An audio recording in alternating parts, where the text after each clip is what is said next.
Hey, Grace community. I hope you're all safe and sound and doing well. I don't know about you, but every person I talk to, pretty much the only words they use to describe what's going on in our world right now is this is just weird. And I know it's an adjustment for everybody, but I just want to take some time to really reflect on what an opportunity this is. As we head into Easter, it is a weird time to think that we're not going to be all together and worshiping together at the church corporately. And when my dad asked me to do a video, he said, why don't you talk something about community? Because I feel challenged. I've been talking to him about what an opportunity for community and for the church really to come together. And as I think about that, I was just thinking about community and the cross and the importance of community and the church. And we are Grace Community Church, and that name was picked for a very specific purpose. And those of you who know me know when I enjoy something, I'm kind of a nerd, and I really love Jesus. And maybe I'm not a Jesus nerd, but I also really love psychology, and I'm definitely a psychology nerd. And I was listening to a psychologist talk about historically what has happened in pandemics.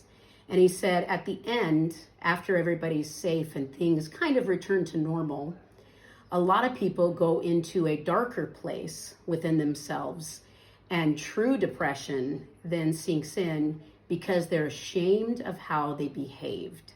And I thought that was such a powerful statement, and it challenged me.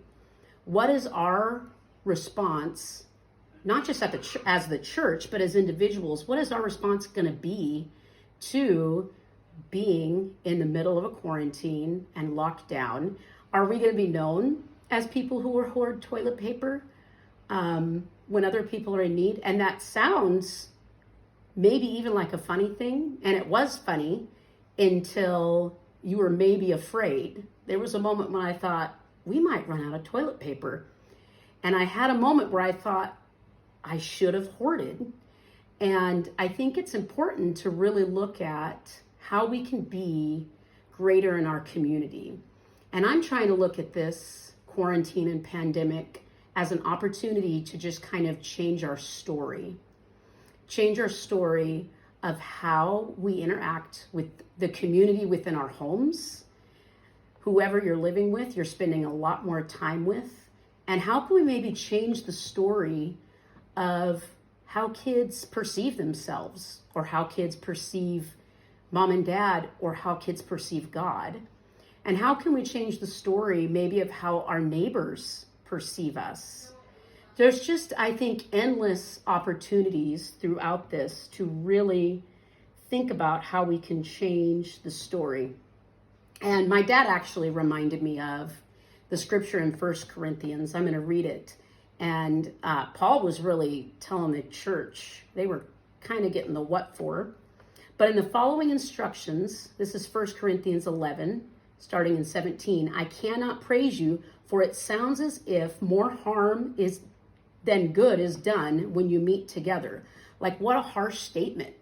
Paul's basically saying it'd be better if you didn't even meet together all as a church.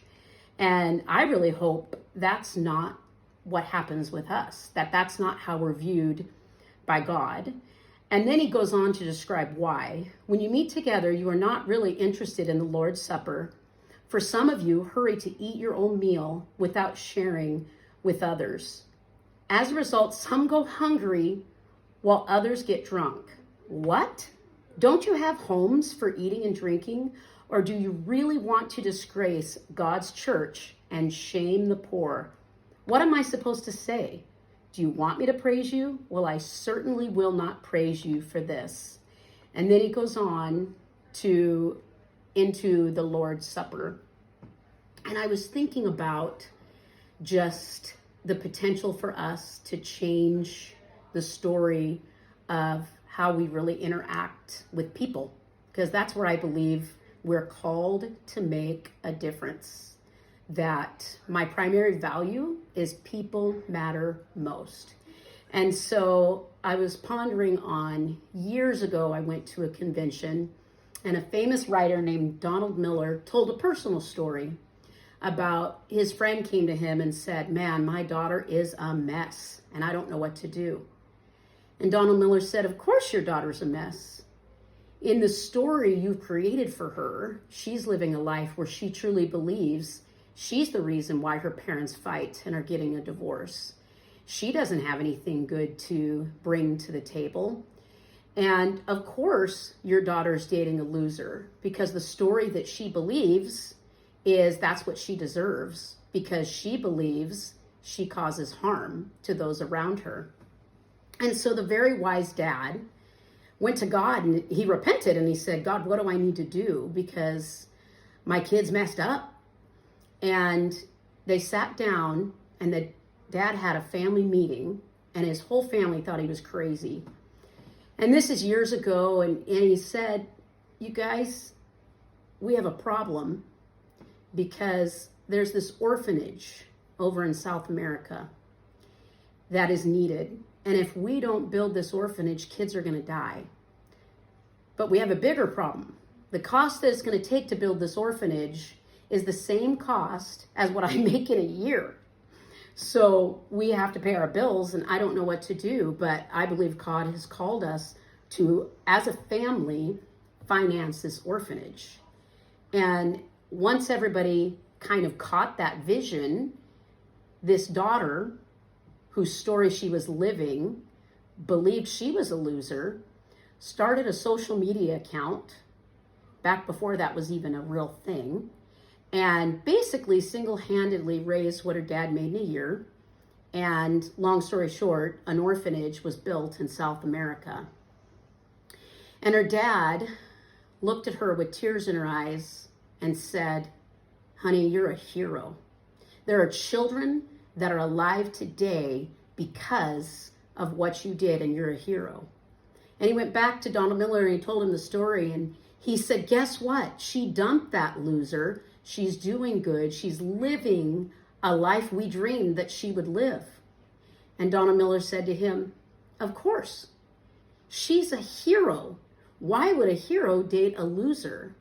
And that was just one dad that planted a vision that changed his daughter's story because the dad was willing to hear from God and do something that probably felt crazy at the time.